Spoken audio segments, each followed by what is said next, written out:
Présentation complète de Google, le moteur de recherche. Bonjour à tous et bienvenue dans cette vidéo.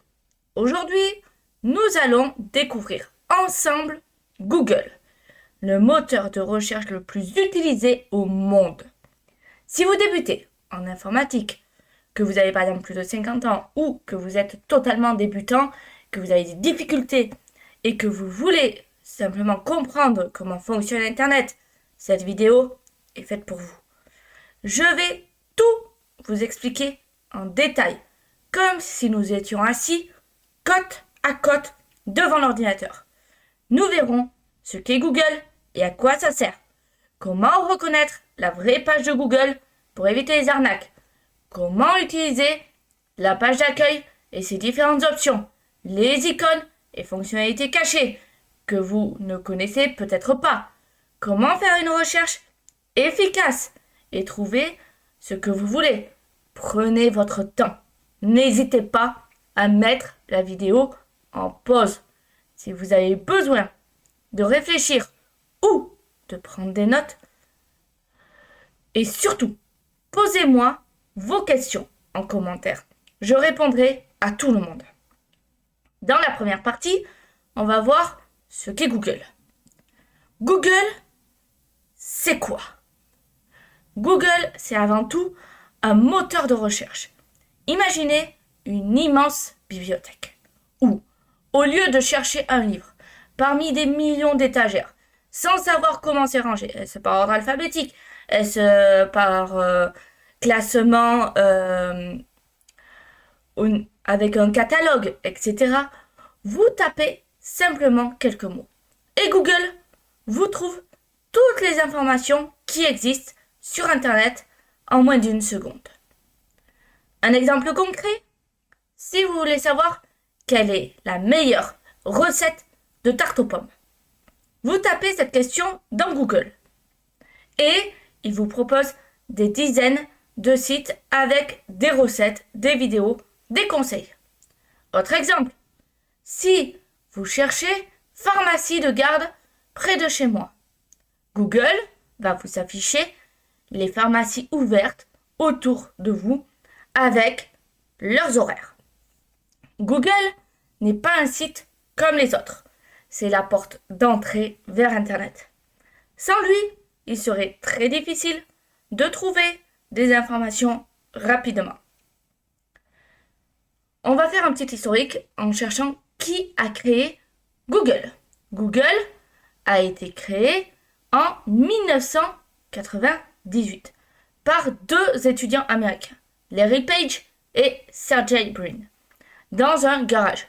Alors oui, c'est comme beaucoup d'entreprises célèbres, toutes ont commencé pratiquement dans des garages. Au début, c'était un simple projet universitaire, mais très vite, il est devenu le moteur de recherche le plus puissant du monde. Aujourd'hui, Google appartient à une grande entreprise appelée Alphabet, qui possède aussi YouTube, Gmail, Google Maps et bien d'autres services très utiles. Il existe donc d'autres services, mais on les verra plus tard.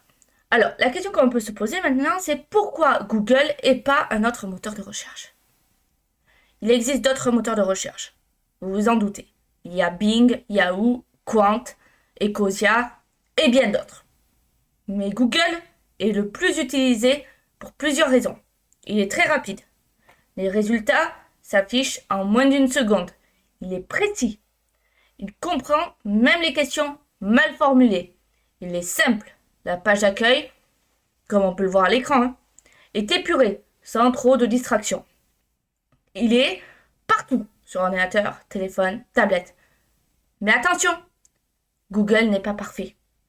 Il collecte des données sur vous.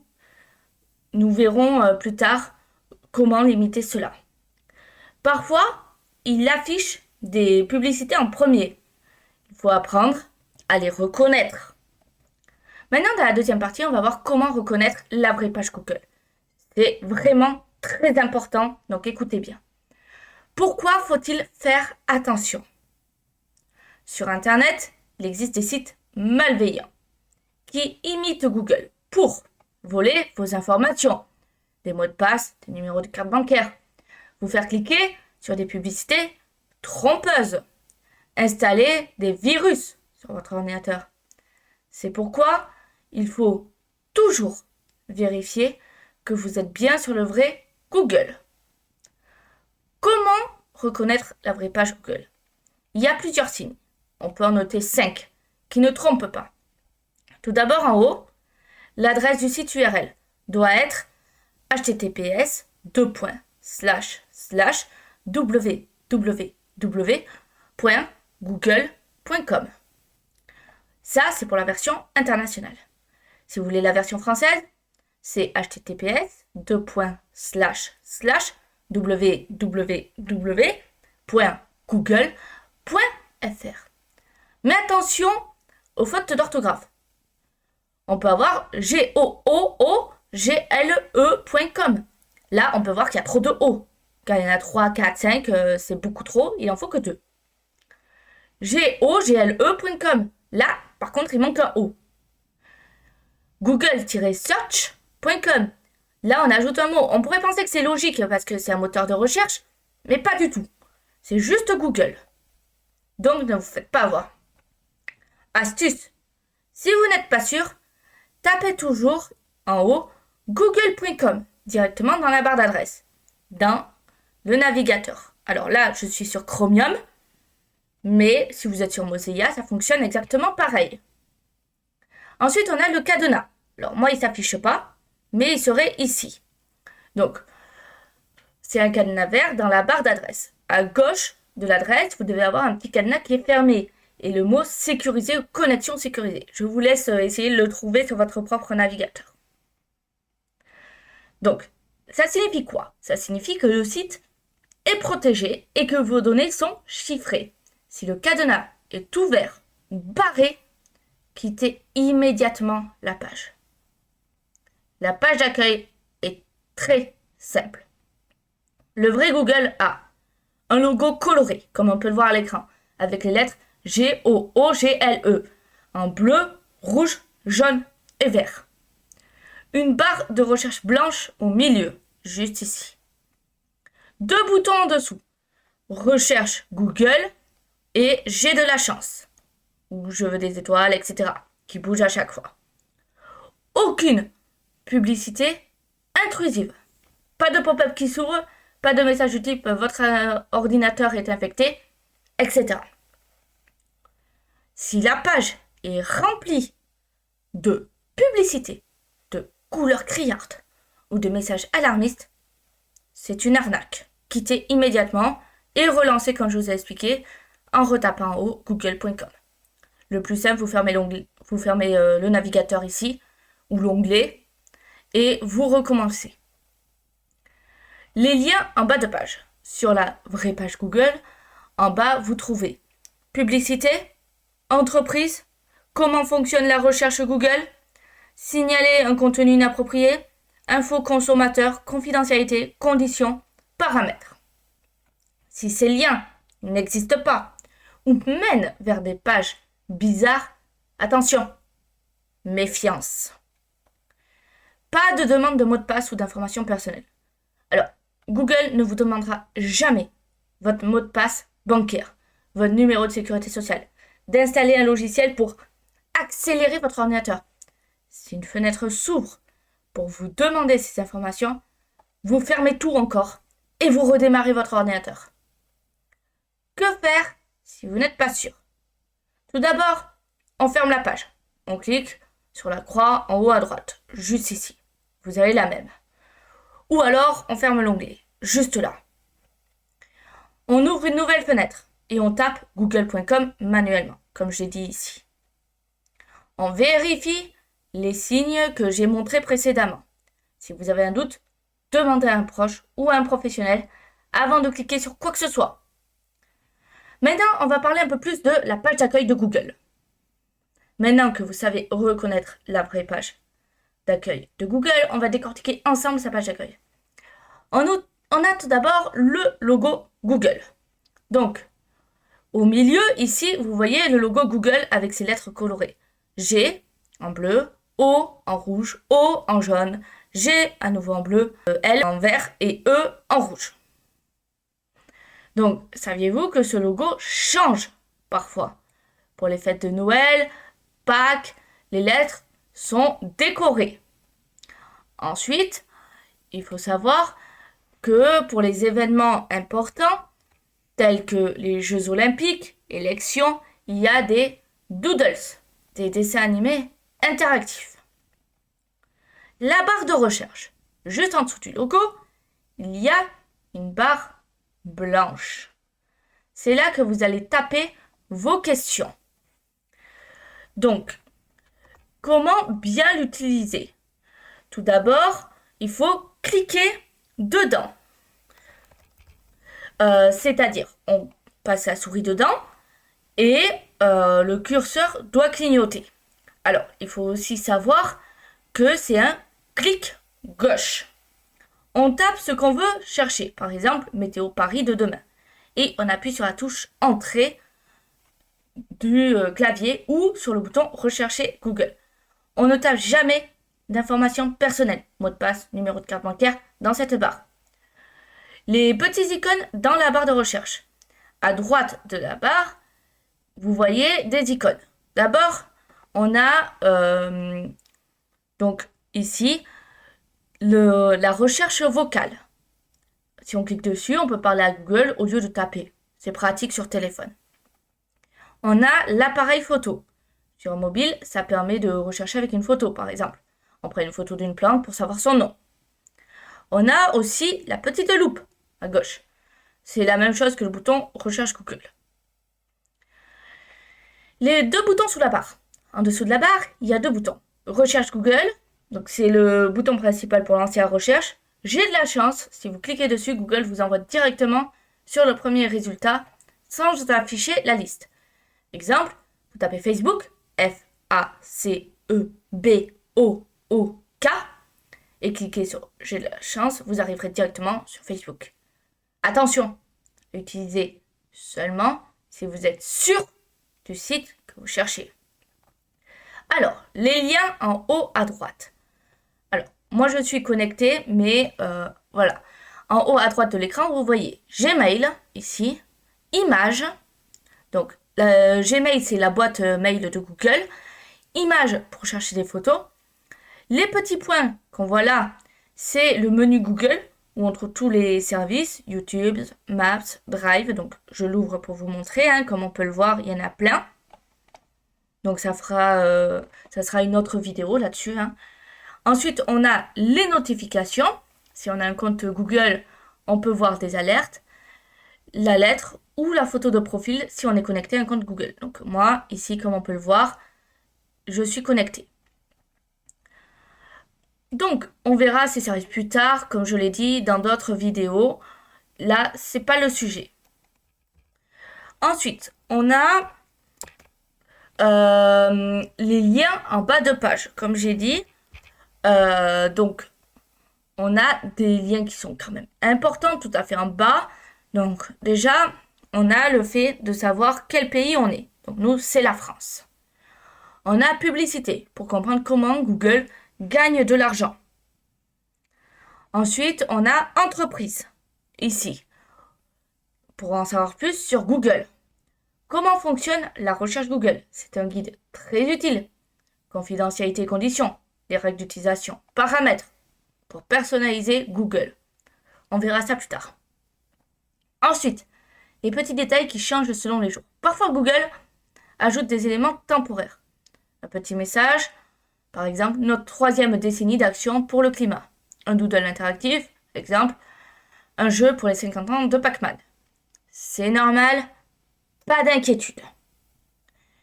Dans la 4e partie, on va voir les icônes et fonctionnalités cachées. Maintenant, on va explorer les fonctionnalités moins connues de Google. Les onglets de recherche en haut des résultats.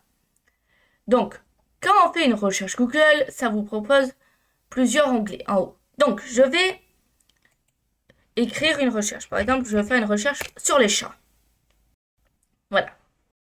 Donc, tout d'abord, on a tous ici pour tous les résultats. Site, images, vidéos. Ensuite, images. Seulement des photos. Si je montre, voici ce que ça donne. Ensuite, des vidéos.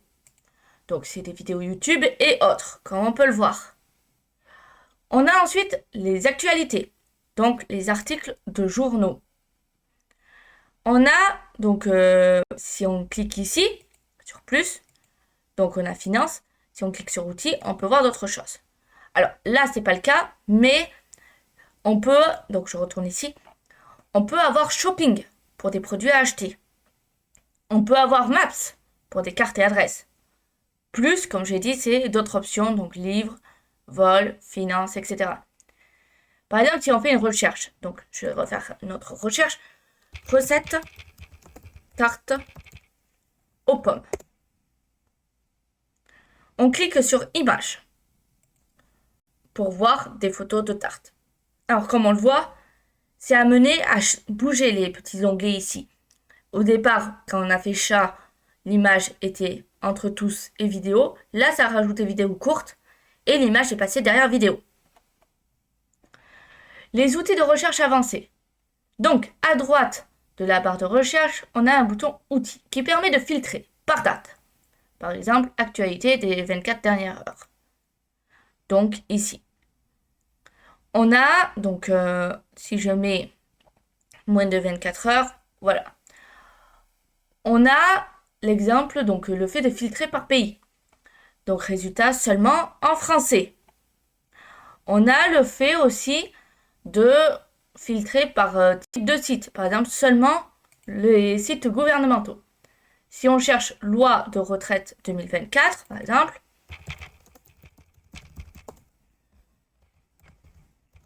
là, je mets une date quand même un peu ancienne, et que, donc je retourne sur tous, tout à voir. Donc, hop. Voilà. Que je vais sur outils, que je mets, donc, là. Donc, je sélectionne moins de 24 heures, alors que c'est normalement toutes les dates, hein, et que je mets, donc, 2024, donc je précise la date. Donc là, on est en 2026, comme on peut le voir. Donc, je remonte en arrière, hein. Voilà. Et je mets jusqu'à fin 2000. Hop, on va mettre jusqu'ici. Je mets OK. Et là, ça va trier sur les dates que j'ai sélectionnées.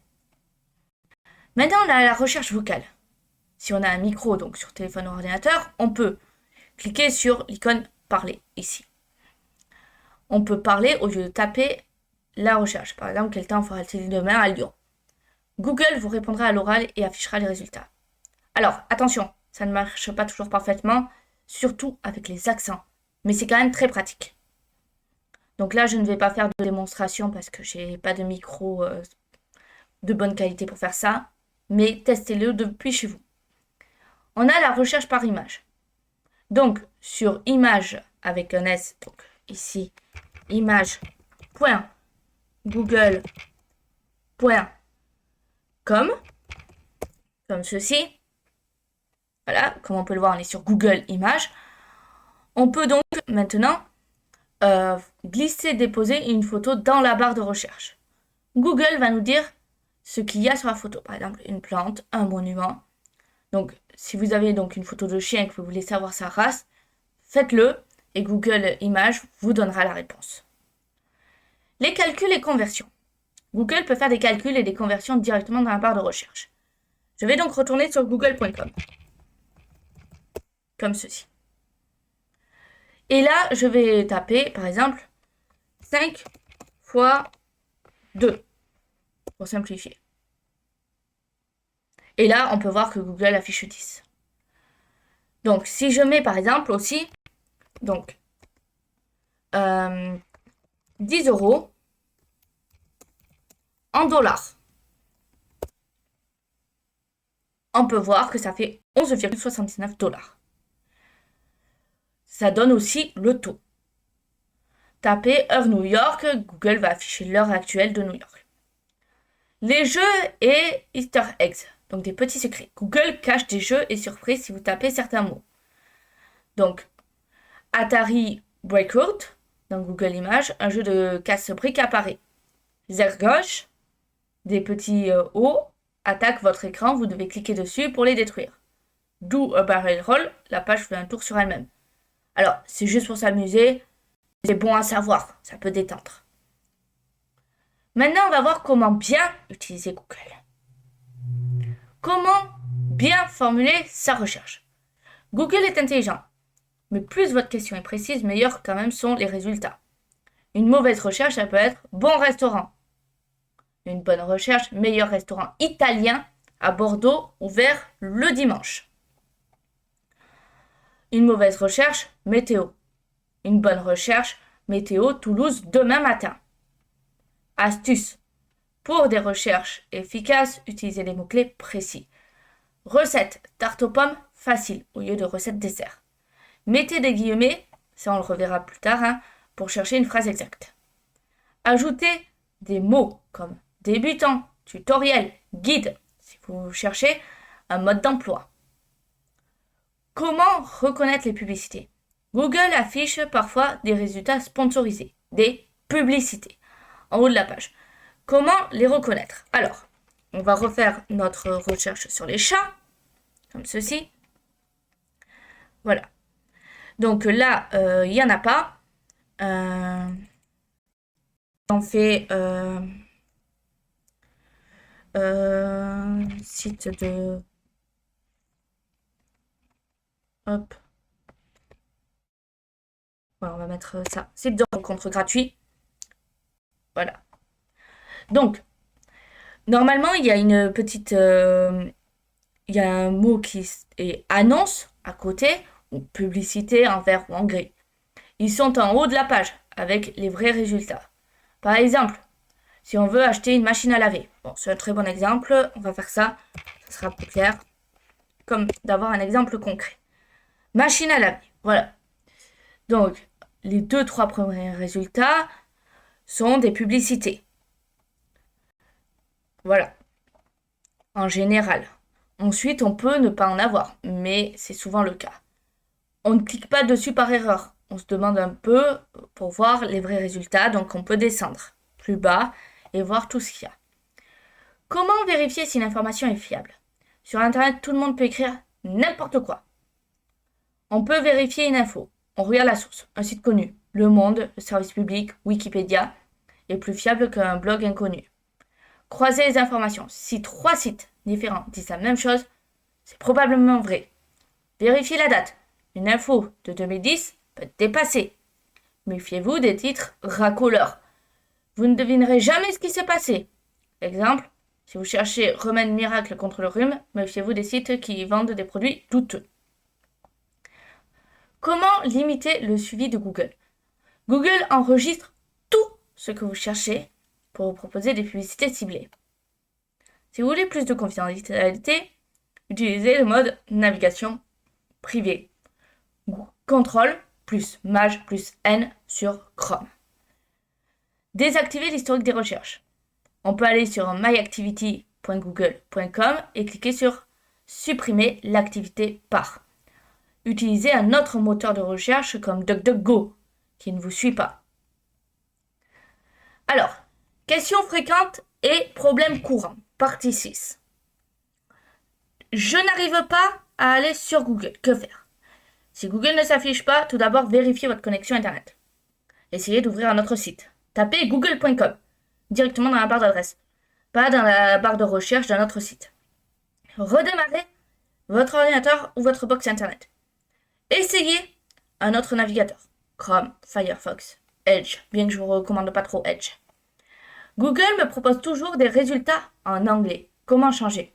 Allez en bas de la page Google, cliquez sur Paramètres, langue, sélectionnez la langue souhaitée, donc par exemple le français, et enregistrez. Comment supprimer mon historique de recherche? J'en ai parlé à l'instant. On va sur MyActivity, donc myactivity.google.com. On clique sur supprimer l'activité par et on choisit par exemple toute la période. On valide. Est-ce que Google est gratuit? Oui, Google est gratuit pour les utilisateurs. Mais il gagne de l'argent avec les publicités, donc les annonces dans les résultats. Les ventes de données pour cibler les pubs. Puis-je utiliser Google sans compte Gmail? Oui, vous n'êtes pas obligé d'avoir un compte Google pour faire des recherches. Mais si vous en créez un, vous pourrez sauvegarder vos favoris, utiliser Gmail, YouTube, Google Drive. Alors, ce qu'il faut retenir. Félicitations, vous savez maintenant tout le nécessaire sur Google. Ce que c'est, donc un moteur de recherche, pas un site comme les autres. Comment reconnaître la vraie page Google, adresse, cadenas, simplicité.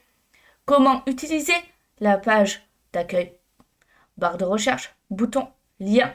Les fonctionnalités cachées, donc recherche vocale, calcul, jeu. Comment bien chercher, mots-clés précis, éviter les arnaques. Comment protéger sa vie privée, donc supprimer l'historique, mode de navigation privée, bien qu'on reverra ça plus tard. Prochaine étape, entraînez-vous à faire des recherches simples. Météo, recettes, horaires de bus. Explorez les autres services Google, Gmail, YouTube, Maps, que nous verrons dans une prochaine vidéo, bien sûr. Posez-moi vos questions en commentaire, je répondrai. N'oubliez pas, likez cette vidéo si elle vous a été utile. Abonnez-vous pour ne manquer aucun tutoriel. Partagez cette vidéo avec vos amis ou votre famille qui débutent en informatique.